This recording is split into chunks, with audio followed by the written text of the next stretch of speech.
Hey guys, this is Paul, and this is another episode of Game Dev Paradise. All right, what are we going to talk about today? Today we're going to talk about what is a game engine, and to be a little bit more specific, we're going to basically talk about what Void Destroyer's game engine is. Void Destroyer's 1, Void Destroyer 2, pretty much the same thing in this context. So, what is a game engine? So once again, I'm just some guy that made a game for many, many years. I'm not the ultimate authority on everything. If you disagree with some stuff, hey, that's cool. Let me know about it in a nice way. If you think you can do something better in a better way, that's great. You don't have to do everything like me. In fact, nowadays, it's probably pretty rare you would do something kind of the way I did it. All right, so let's get into it. What is a game engine? So the first thing I want to talk about is a lot of times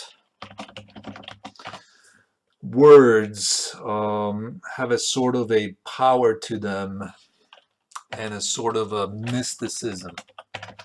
Why is this? Well, I think it has a lot to do with that a lot of times words are equal to marketing. So game engine probably sounded interesting and fancy to some person writing an article. No offense to the gaming media, and from then, or maybe from like a boss or a manager or something, and then it kind of got this reverence of game engine being this magical and special thing. And these are just my opinions. They're not backed up by anything. This is just what I think happened. Maybe there is like a way to find out. I haven't Googled it, but this is just my opinion. So game engine sounds really, really fancy, but all really, to me, game engine and how I define it is basically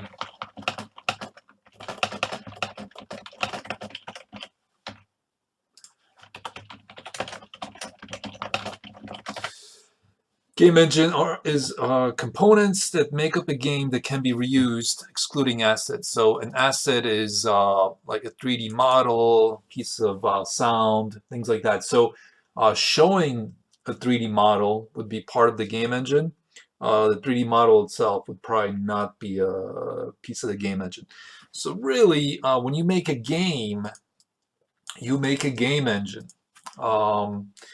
And it's kind of funny because some beginners will say, hey, I want to make a game engine and then I want to make a game, thinking that they're kind of almost removed or one is a step before the other. To me personally, I feel you should just make a game, but I'm not really interested in game engines.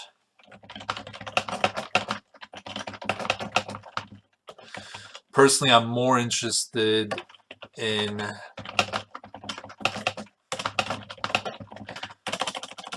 making games. So basically my bias is to make games. I think that's more interesting versus making game engines. Now somebody else might be more interested in making game engines or a part of a game engine because they're more into math or they're more into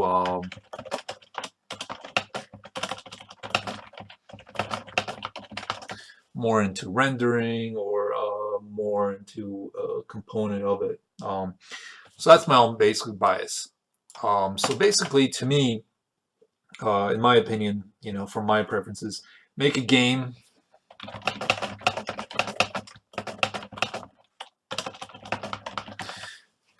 Make a game, end up with a game engine, and reuse it for part 2. That's basically what I've done. All right, so what's Void Destroyer made up of?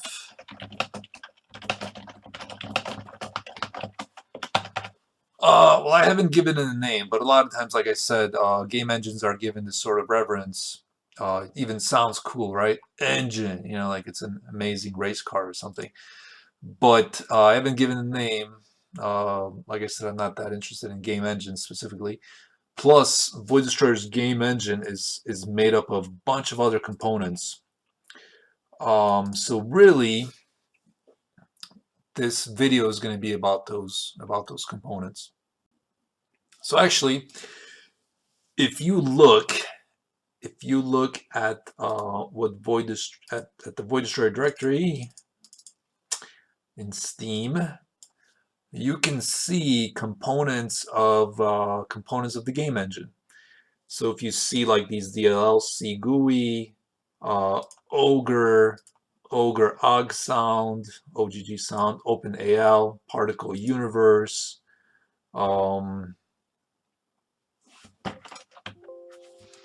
If you look at these things, you can see what the game engine is made up of.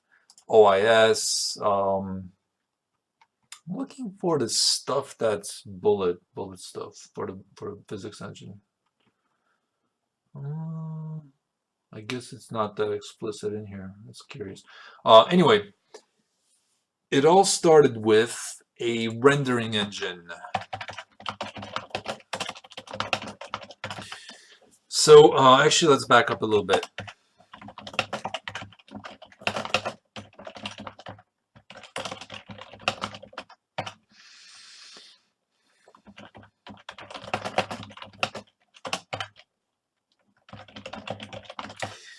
Games usually have stuff on the screen moving around. Usually they take in player input, they give some kind of feedback to the player, and then music sound, right? And there's actually a little bit more to it. So we can say stuff on screen, that's a rendering component, player input, let's say player control. Input component, feedback to player, you could call this a GUI. Graphical user interface, music sound, call it sound engine. This is the basics of it, I believe. So stuff on screen rendering, Void Destroyer 2 uses Ogre 3D. And this is basically how it all started. So what's Ogre 3D? Well, you can find it. Ogre 3D. Ogre 3D is a free rendering engine. It's pretty amazing. So back when I started, was it 7 years ago, 8 years ago, Unity wasn't that big. I'm not even sure if it was around yet. But there was a lot of hobbyists, a lot more hobbyists versus sort of game developers, you know. I think the ratio was probably bigger. Right now, I think hobbyists kind of converted themselves more towards game developers, you know, with how many games you see on Steam. Again, game developer is just a word, kind of marketing. Don't give it too much weight. But anyway, Ogre lets you download Ogre for free. Void Destroyer uses, I believe, 1.9 from November 2013, so quite a bit of an old rendering engine if you're interested. And you can download the software development kit, or you can download the entire source of Ogre. So that was a big selling point for me. So Ogre is in C++, open source, free.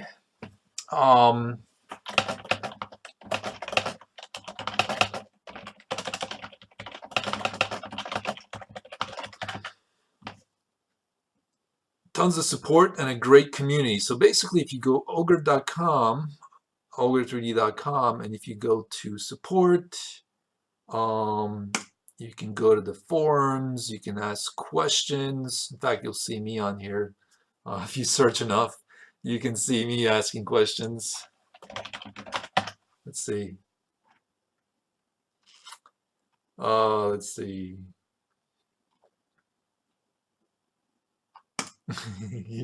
Here's a post from me from 2011. Blah, blah, blah. I'm asking a question. I'm getting an answer from Xavier. And this is basically answering a very sort of a simple binary math question, I believe, that that I have no idea, which kind of shows how I learn. I learn from sort of just experimenting versus um, hard sort of knowledge. So basically, as you can see, I got an answer pretty fast here, and that answer allowed me to continue. Um, so Ogre, great community, tons of support, C++, open source and free. This is why I chose Ogre. This was the big deal. And another component why I chose Ogre is because it worked. The other rendering engines didn't work. Not that they were bad, it's just I couldn't get them to work. So Ogre,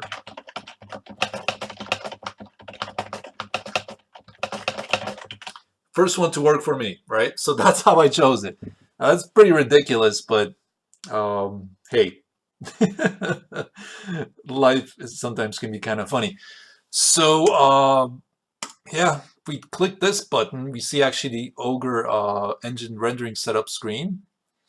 This is the first component of Ogre a newbie tends to see. And when we click OK, Ogre is taking all this input. It's sort of kind of on autopilot. Eventually, it allows us to create this screen by reading in files. Whoops, didn't do that.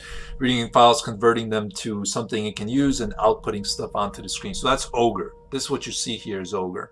Just sort of the visual component. If we look a little closer here at how we start up, let's see. This is using Advanced Ogre Framework, which is another tool from the community of Ogre. Again, great community, great support. Somebody wrote this, and I used it a while back. I'll probably go into a little more detail on that. But anyway, we can see us initializing Ogre. I guess before I initialize Steam, there's logging. So Ogre is pretty amazing.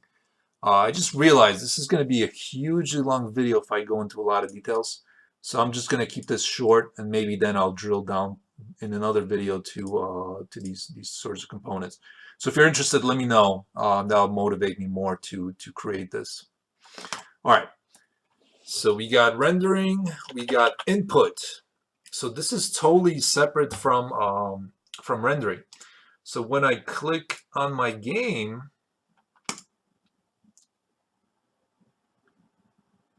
and start the game up,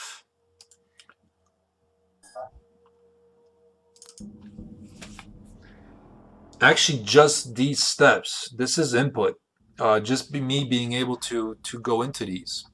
Clicking a button, moving a mouse, pressing a button on the keyboard. You can hear my sausage fingers hitting stuff. This is all input. Without a way of adding input to the game, none of this would be possible, and you would just be looking at a screensaver. And that is done by OIS, Open Input Engine. Now, why did I choose OIS? Actually, I didn't. Ogre chose it. You know, the Ogre community decided, hey, let's use OIS for their demos. And I just kind of like, okay, fine, it works. I'll use it. And here we see the game engine initializing. Here it is. Initializing OIS, preparing inputs, input manager from OIS, creating inputs, creating a keyboard, creating a mouse. Later on, we create a joystick and things like that. So the component of the game engine is definitely input. Feedback to the player, the GUI. Let's look at that. So I'm using a GUI engine. Let's take a look at it. So these buttons here, these buttons are courtesy of the GUI engine. The GUI engine rendered these. So it tells Ogre, pretty sure,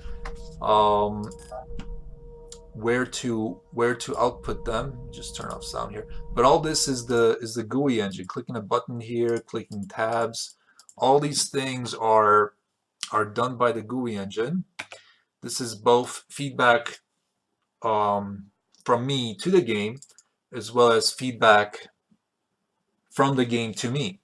So if I go and if I get into space here, or actually even before this, here I see what my fuel is. Here I see that primary burn is activated. If I go into a game, I see stuff on the HUD. This is all feedback to me. Now, technically, Ogre could do this. It's just that Ogre isn't quite as good as a dedicated GUI engine, so I use CGUI. What is CGUI? Crazy Eddie's graphical user interface. Again, it's free. It's C++. Has a great community. Now, why did I use it? Great question again, right? Well, because Ogre came with CGUI. So again, just for that reason, it worked. I liked it. I could figure it out. Had a bunch of tools. For example, here's CE Crazy Eddie's layout editor, which I can use to sort of create GUIs, position them, give them names, properties, things like that, which is pretty amazing. This is free.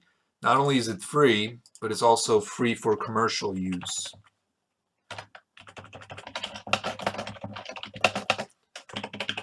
So even when starting out, this was just a hobby when starting out, but in the back of my head, it's like, hey, what if someday, dream of dreams, I sell it and somebody will actually buy it? Well, just from the beginning, I chose stuff that's free for commercial use, which is pretty incredible. I mean, it took quite a lot of work for these things to be made. And these guys made them. I can use them. I can sell them. I can have a nice, cool job. I can pay artists, musicians, and contractors. So it kind of spreads the love, you know. I could use it for free. I could get started. I could sell it. I could pay somebody. It's pretty incredible and life-changing. All right. So music and sound. This is pretty simple to explain. I'm using a sound engine. I'm using OpenAL, which stands for Open Audio Language. It's actually made by Creative, I believe. It's kind of old now, I believe. I don't think it really gets updated that much. Let's see.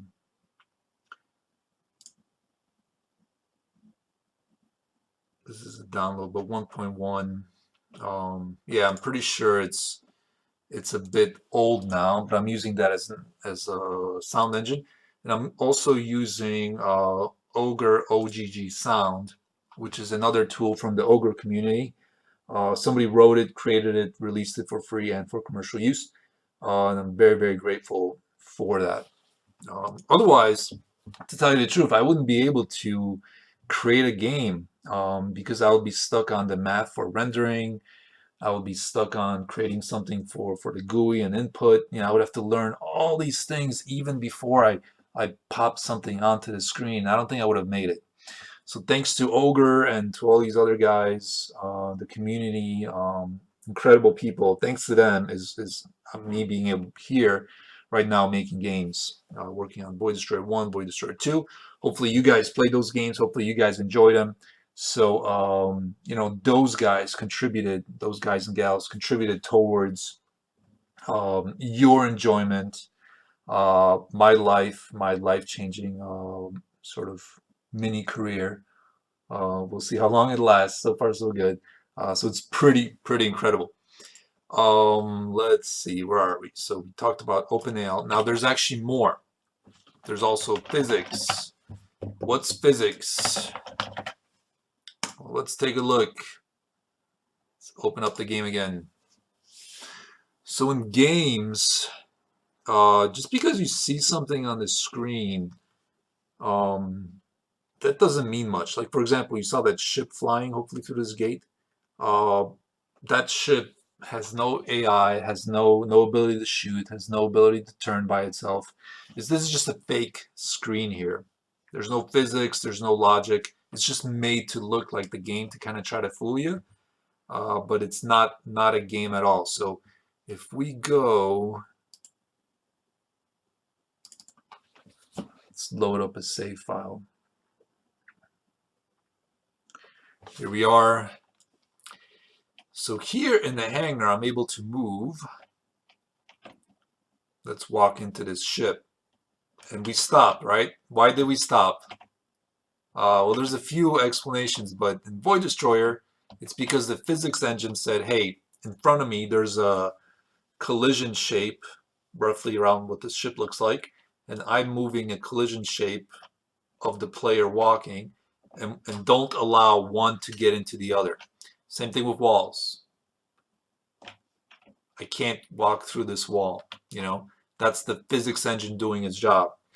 And we can demonstrate that a little bit better by turning on physics debug mode. And you can see these white lines. That's what the physics engine sees. And then it's using Ogre to show that to me, to feed that back to me. So without a physics engine, I could just fly through everything. Bullets wouldn't be stopped by this. Bullets would just fly through this. So a physics engine is very crucial. Now you could do things without a physics engine. You could keep asking for, hey, where am I in relation to whatever, or you could do different ways. And in fact, some games might not even need physics engine, but Void Destroyer does. And what does it do? It uses bullet. Let's take a look at bullet. Here it is. Guess what, guys? Bullet is in C++. It's also free, open source, and for commercial use. Again, has a great community. We can look here. We can search for me. Nope. I guess maybe it doesn't search for users. But I'm definitely asking questions there, getting answers and things like that. It's pretty amazing. And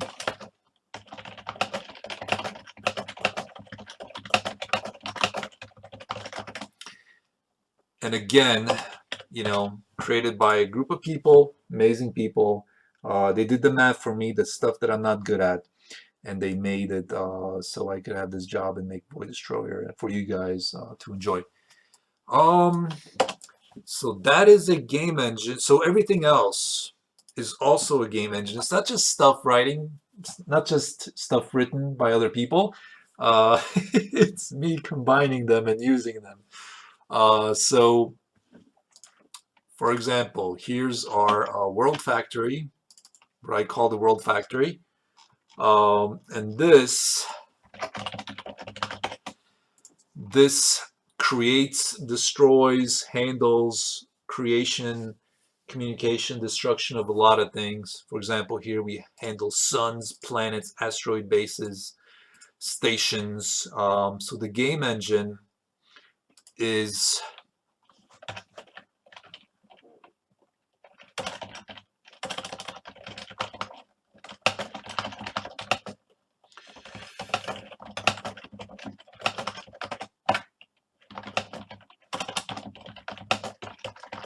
and stuff, right? Like AI, economy, projectiles, ships, bases, missiles, all these things I consider part of the game engine. So not how they look like, but what they behave like.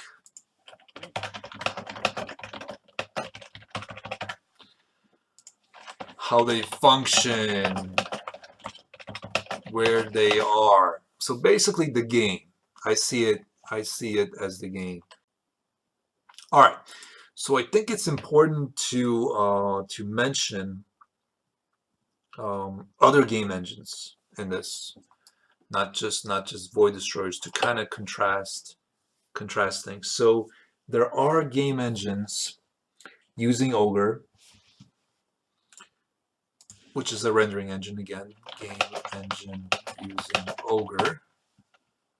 For example, NeoAxis. NeoAxis is a game engine using Ogre. We can see other games made with it. For example, here's a nice looking game here. Looks like a Diablo type of game. Looks pretty cool. So somebody, instead of doing my way of getting the components, somebody grabbed NeoAxis. Um, NeoAxis game engine. I'm not really sure. I think it's actually free. I'm not 100% sure if this is free or not, but and it has quite a lot of tools, quite a lot of support. Updates, also has a community, I'm sure, forums and things like that. So sometimes you can get a whole sort of a more complete game engine than what I did. I did sort of the components. You can do that, or you can go with things like CryEngine, Unity, Unreal. What's another major one?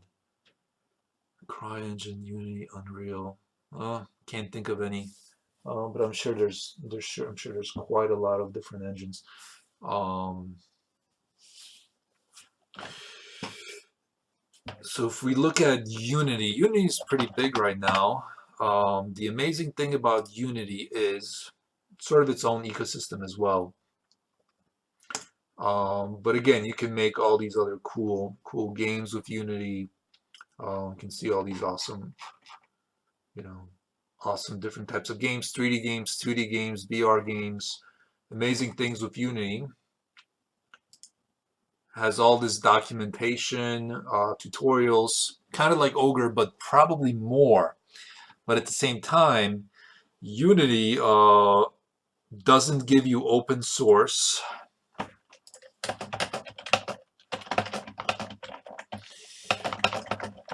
Not C++.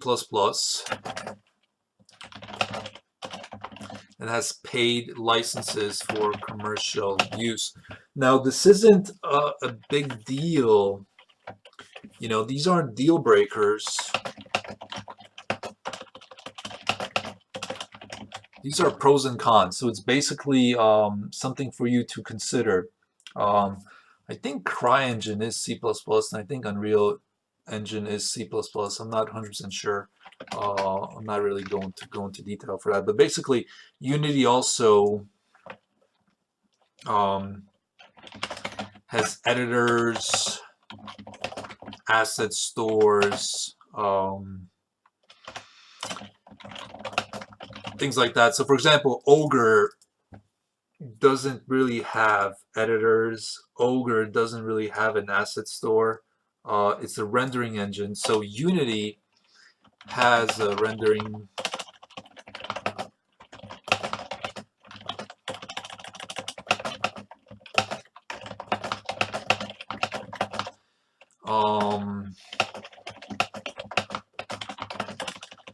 Unity has all these things. So Unity is a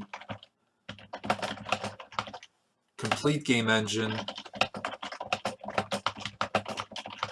versus Ogre just handling rendering. So I'm just trying to drive this point across. So Ogre 3D just handles rendering. I use that. I plug it into the rest of my stuff, and I get a game engine. Versus Unity being a sort of a complete game engine, but has more restrictions. So if we go pros, cons, let's just use Unity versus Ogre, something like that. You know what? Let's go to Excel. Zoom in.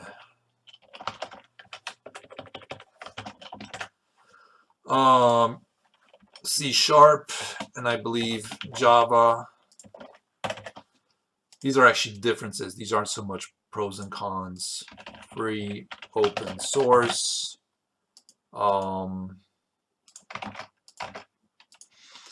Paid. Complete. Just rendering. Paid support. Can't find contractors. So basically, Unity uses different languages than Ogre. It's paid versus Ogre being free and open source. But I believe if you pay them enough, you can get the source. It's complete versus rendering, paid support, which is kind of nice. Sometimes it's really good to be able to say, hey, I have money and I need this problem fixed right now, and have the business respond to you. Sometimes paying for something is really important. It speeds up the process. You get professional help. Whereas Ogre, you can find contractors. Sometimes it's easy, sometimes it's hard. Oftentimes they're students, so they might be busy, like in my experience. But a lot of times they're very passionate, they're very experienced, they're very helpful, they're really great guys. But when somebody is doing it for their living, it's usually more convenient if you have the money to pay them. So that's why paid support is actually it can be a big plus. Um, so I hope I'm explaining the difference between Unity versus Ogre. And just to talk a little bit more about that, when I started, Unity wasn't such a big thing, and then it was kind of a joke. I hate to say this, and I don't mean it in a bad way, but Unity was kind of a joke because you just saw these little hobby projects with it. Um, and you sort of got this bad impression of Unity because you saw what other people were making of it. And then, of course, all these amazing games come out on Unity. Um, if we look, games made with Unity, we can probably see, um, here we go. Let's look at like something around 2012. Um, let's see. So if we look 2005, you know, maybe one game. 2008, not that many games. And then we're going to get see huge explosions, and probably now there's so many um, that nobody really wants to keep an entire list. But for example, something like Subnautica looks amazing. I think, in my opinion, this game looks amazing. Looks like it also plays amazing. I'm looking forward to buying it. It's going to come out of early access soon. So this was made with Unity. Something like Cuphead also looks amazing. Also, I look forward to buying it. Also was made with Unity. So as you can see, Unity is very versatile. So it not being open source, it maybe is not so much of a negative as you could think. But basically, there's also things like, actually, you know what? I don't want to look at bad games, but there's bad games made with Unity. So the point is that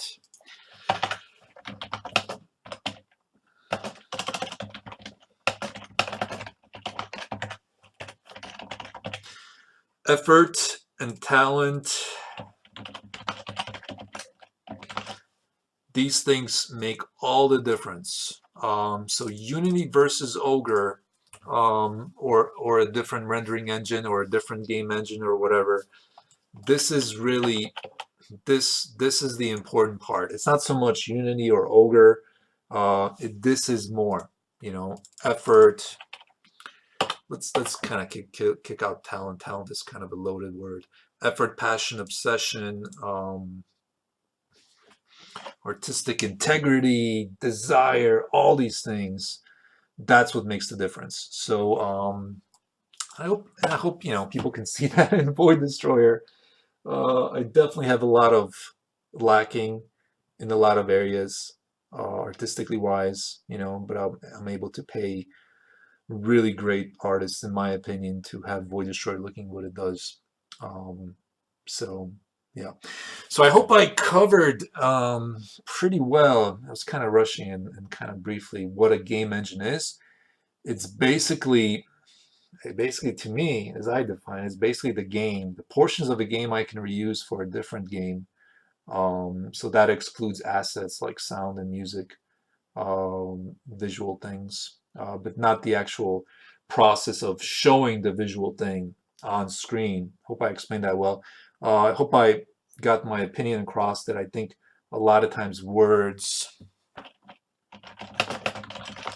are marketing, and they take on this magical meaning. anything magical you should be kind of skeptical of, and just kind of see for yourself. Effort is greater than game engine. You know, you can do quite a lot with just your bare hands compared to somebody doing something with power tools. You know, it does depend. I mean, certainly power tools will help, but in the wrong hands, power tools won't help. The same thing goes with game engines. So those are the things I wanted to get across in this video. Hope you guys enjoyed it. If you have any questions or you want me to go into detail about something, please let me know. Maybe I'll go into another video talking more specifically about certain things. Maybe I'll do another video kind of talking about the history of Void Destroyer, Void Destroyer 2. We'll see. Let me know. Based on your feedback is kind of what might nudge me one way or another. Thank you again for watching Game Dev Paradise. Hope to see you guys next time.